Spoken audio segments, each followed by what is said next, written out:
This segment of Panther Sports Talk is brought to you by CFU, the power of service.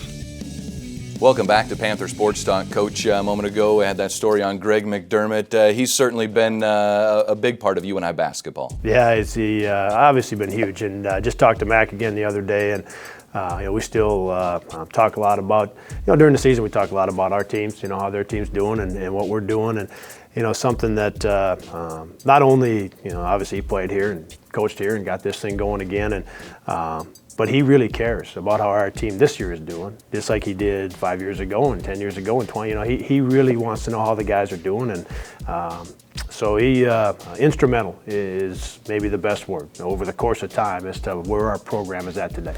Very instrumental in this season's team, the three seniors, Wes Washburn, Matt Bohannon, Paul Jesperson.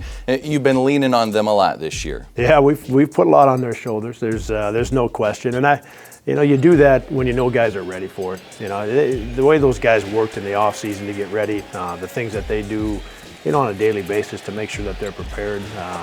The things that they've taken forward from the upperclassmen, 5 seniors last year, and guys going back. They've been really good in all of those areas. So we've put a lot on their shoulders, and they've responded well. They got to get a lot done for us, and they've been able to do it.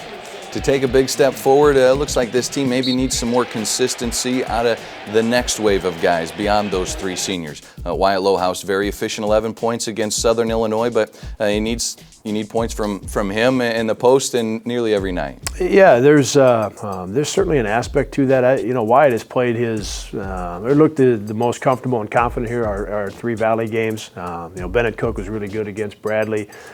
Ted had 2 great practices and played well against Missouri State. And Clint he's played pretty good now since he's been in the lineup. So those guys are coming. I think it's a matter of getting them all together and moving them forward. There's an easy, and I've been guilty of it myself. You've got the 3 seniors and they've been good and we've leaned on them. And Jeremy would, I guess, be included in that. And then you've got some younger guys. I think the biggest thing right now, Brad, is, and the guys are working at it, is talking about them as a group, right? And getting them together and moving them forward as a group. And at times we've been able to do that and look pretty good. And at times we've fallen down a little bit there. Coach, we got a story coming up on Jeremy Morgan. Has had a really solid freshman, sophomore year, looking good in his junior year. Defensively, he brings a lot, but offensively, looks like he's starting to step forward a little more. Yeah, he's different this year at the offensive end of the floor. There's no question. He spent a lot of time working on his jump shot. That was one of the things we talked about. I talked about him getting more consistent with his jump shot, but also trying to, working to expand his game offensively. And we've been able to post him some. He's done some off the dribble. The consistency with that jump shot from the 3-point line is very different and much better. And he's worked at it. And I think the most exciting thing for Jeremy and the most exciting thing for our program is we're not even close to there yet in terms of where he's going to be in a month, in 2 months, and looking forward to one more year with him. So he's doing well. All right, very high ceiling for this young man, Jeremy Morgan.